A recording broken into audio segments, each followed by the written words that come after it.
Hello friends, welcome to my YouTube channel. તો આજે હું તમારી સાથે શેર કરીશ દિલ્હીના ફેમસ એવા રામ લડ્ડુની રેસીપી. તો રામ લડ્ડુ બનાવવા માટે મેં અત્યારે એક કાચનો બાઉલ લીધો છે અને ત્યાર પછી હવે આપણે તેમાં 1 કપ જે પીળી મગની દાળ આવે છે તે લઈશું. ત્યાર પછી હવે આપણે તેમાં અડધો કપ જે અડદની દાળ આવે છે તે લઈશું. ત્યાર પછી હવે આપણે તેમાં 1/4 કપ ચણાની દાળ લઈશું અને હવે આપણે આ ત્રણેય દાળને એકદમ સરસ રીતે મિક્સ કરી લઈશું. અને ત્યાર પછી હવે આપણે ઉપરથી આ રીતે થોડું પાણી એડ કરીશું, એટલે કે દાળ ડૂબે એટલું પાણી એડ કરીશું. અને હવે આપણે ઢાંકણ ઢાંકીને 3 થી 4 કલાક માટે આ જ રીતે રહેવા દઈશું. તો લગભગ 3 થી 4 કલાક થઈ ગયા છે અને જે આપણી બધી દાળ છે એ પણ એકદમ સરસ રીતે પલળીને મિક્સ થઈ ગઈ છે. તો ત્યાર પછી હવે આપણે આ જે દાળ છે એને 2 થી 3 પાણીથી બરાબર વોશ કરી લઈશું. તો આ રીતે જે દાળ છે એને આપણે બરાબર પાણીથી વોશ કરી લીધી છે. ત્યાર પછી હવે આપણે એને મિક્સરમાં ક્રશ કરવાની છે. તો દાળને ક્રશ કરવા માટે મેં અત્યારે જે મિક્સર જાર આવે છે તે લીધો છે અને જે દાળ હતી તેને આપણે આ રીતે મિક્સરમાં એડ કરી લઈશું. અને આ રીતે આપણે બધી જ દાળને મિક્સરમાં એડ કરી લઈશું. અને હવે દાળમાં આપણે 1 થી 2 ચમચી જેટલું પાણી એડ કરીશું અને હવે મિક્સરમાં આપણે એને ક્રશ કરી લઈશું.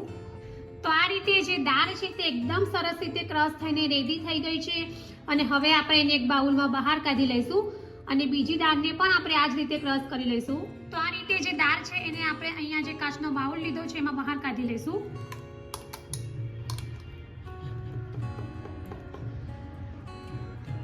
તો આ રીતે મેં બધી જ દાળને ક્રશ કરી લીધી છે અને ત્યાર પછી હવે આપણે આ જે મિશ્રણ છે એને એક જ ડાયરેક્શનમાં સતત આ રીતે હાથની મદદથી ફેંટી લઈશું. તો લગભગ આપણે 5 મિનિટ સુધી એક જ દિશામાં ફેંટીશું, જેથી આપણું જે મિશ્રણ છે એકદમ સરસ ફ્લફી એવું રેડી થશે અને એમાં હવાના કણ ભરાઈ જશે, જેથી આપણા જે વડા છે તે એકદમ સરસ રેડી થશે. તો લગભગ 5 મિનિટ જેવું થઈ ગયું છે અને આપણે બેટરને એકદમ સરસ રીતે ફેંટી લીધું છે અને બેટર જે છે તે એકદમ ફ્લફી એવું રેડી થઈ ગયું છે. તો હવે આપણે અહીંયા એક પાણીવાળી વાડકી લીધી છે જેમાં આપણે થોડું બેટર એડ કરીશું. તો બેટર જે છે તે પાણીમાં તરે છે, મીન્સ કે આપણું બેટર એકદમ સરસ રીતે રેડી થઈ ગયું છે. અને હવે આપણે આ જે બેટર છે એને સાઈડમાં મૂકીશું. ત્યાં સુધીમાં આપણે રામ લડ્ડુ સાથે ખાવામાં આવતી સ્પેશિયલ ગ્રીન ચટણી બનાવીશું. તો રામ લડ્ડુની સ્પેશિયલ ગ્રીન ચટણી બનાવવા માટે મેં અત્યારે મિક્સર જાર લીધો છે. ત્યાર પછી આપણે તેમાં થોડા ફ્રેશ લીલા ધાણા છે એ એડ કરીશું. ત્યાર પછી આપણે થોડો ફુદીનો એડ કરીશું. ત્યાર પછી આદુનો નાનો ટુકડો છે એ આપણે એડ કરીશું. ત્યાર પછી 2 નંગ ગ્રીન તીખા મરચા છે એ આપણે એડ કરીશું. અને આ જે ગ્રીન ચટણી છે એનો સ્વાદ મૂળાના પાનથી જ આવે છે. તો હવે આપણે જે મૂળા આવે છે એના પાન લીધા છે એ આપણે એડ કરીશું. પછી આપણે અડધી ચમચી જીરું એડ કરીશું. ત્યાર પછી હવે આપણે થોડું સોલ્ટ એડ કરીશું. ત્યાર પછી અહીંયા મેં દાળિયા લીધા છે એ આપણે એડ કરીશું. તમે જેની સેવ આવે છે એ પણ એડ કરી શકો છો. અને ત્યાર પછી હવે આપણે થોડું પાણી એડ કરીશું અને ચટણીને મિક્સરમાં ક્રશ કરી લઈશું. તો આપણી જે ગ્રીન ચટણી છે એ રેડી થઈ ગઈ છે અને ત્યાર પછી હવે આપણે એને એક બાઉલમાં બહાર કાઢી લઈશું. ત્યાર પછી અહીંયા મેં મૂળો લીધો છે જેને આપણે આ રીતે છીણીમાં છીણી લઈશું.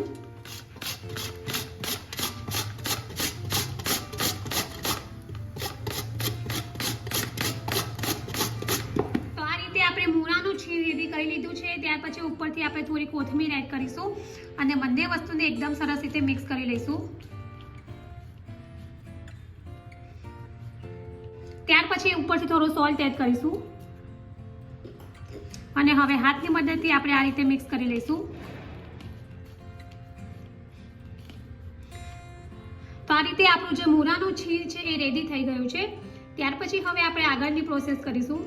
ત્યાર પછી હવે આપણે આ જે બેટર છે એમાં થોડું સોલ્ટ એડ કરીશું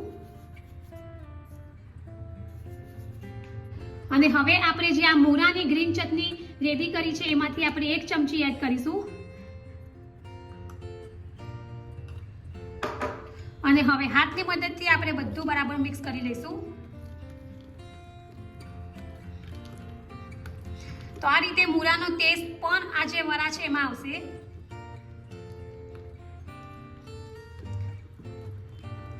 તો આ રીતે આપણે બધું બરાબર મિક્સ કરી લઈશું અને હવે આપણે એને ઓઇલમાં ફ્રાય કરી લઈશું.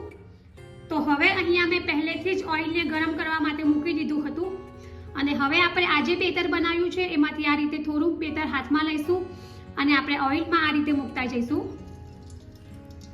તો આપણે મીડિયમ સાઇઝના જ વડા બનાવીશું.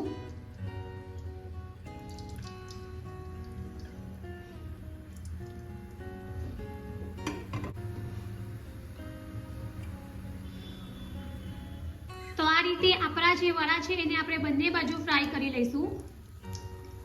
તો અત્યારે આપણે મીડિયમ ગેસ પર જ ફ્રાય કરીશું અને બંને બાજુ એકદમ સરસ રીતે ફ્રાય થાય ત્યાં સુધી આપણે ફ્રાય કરીશું.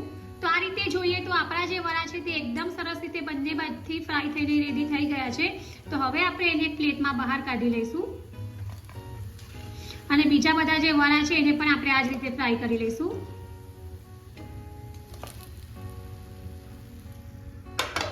તો આ રીતે આપણે બધા જ વડાને ફ્રાય કરીને રેડી કરી લીધા છે અને ત્યાર પછી હવે આપણે સર્વિંગ પ્લેટમાં સર્વ કરીશું. તો હવે અહીંયા મેં એક બાઉલ લીધો છે જેમાં આપણે આજે રેડી કરેલા વડા છે એ એડ કરીશું. તો તમે જોઈ શકો છો કે આપણા જે વડા છે તે અંદરથી એકદમ સરસ સોફ્ટ અને જાળીદાર એવા બન્યા છે. ફ્રેન્ડ્સ, હવે ઉપરથી આપણે જ્યાં છીરેલો મૂળો છે એ એડ કરીશું.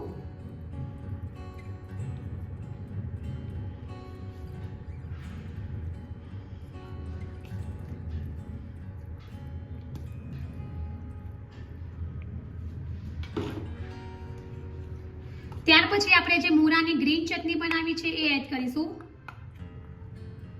ત્યાર પછી લાસ્ટમાં આપણે ઉપરથી થોડો ચાટ મસાલો એડ કરીશું. તો રેડી છે આપણા દિલ્હીના ફેમસ એવા રામ લડ્ડુ. તો ફ્રેન્ડ્સ, તમે ચાટ છે કે પૂરી છે કે પેટીસ છે એવું તો ઘણીવાર બનાવતા હશો, પણ જો તમારે કંઈક નવું ખાવું હોય અને ટેસ્ટમાં કંઈ અલગ ખાવું હોય તો આ જે રામ લડ્ડુ છે એની રેસીપી એકવાર જરૂરથી ટ્રાય કરજો અને કમેન્ટ બોક્સમાં મને જણાવજો કે તમને મારી આ રેસીપી કેવી લાગી છે. જો તમને મારી આ દિલ્હીના ફેમસ રામ લડ્ડુની રેસીપી પસંદ આવી હોય તો મારી ચેનલને લાઈક અને શેર જરૂરથી કરજો અને આવી જ બીજી નવી નવી રેસીપીઓ જાણવા માટે મારી ચેનલને સબસ્ક્રાઈબ કરવાનો ભૂલતા નહીં. તો ફરી પાછા આવી જ મજેદાર રેસીપી સાથે મળીશું. ત્યાં સુધી bye bye and thank you for watching my video.